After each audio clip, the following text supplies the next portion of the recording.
বাজলো সানাই বাজলো রেশা খেলো শুভ তিথি, রাজার ঘরে ছোট রানী এলো পদ্মাবতী।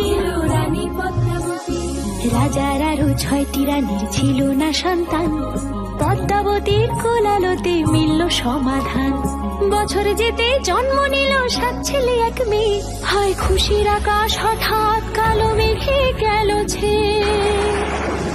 হিংসেতে যায় জ্বলে পুড়ে বাকি 6টি রানী, যুক্তি করে ঘটায় ওরা 7 কুমারের হানি। সুযোগ মতো 7 ছেলেকে মাটিতে দেয় পুঁতে, বাঁচে একা পারুল ওরা পায় না তাকে ছুতে। ধাইমা বাজায় সেই মেয়েকে বড় করে তোলে, 7 ভাইকে পায় যে পারুল 7টে চাপা ফুলে। এত কিছুর পরেও রাজার বিপদ যে কাটে না, সূর্য নগরে সুখের সূর্য আর ওঠে না। হিংসা বিবাদ বিচ্ছেদ আর প্রেমের কাহিনীতে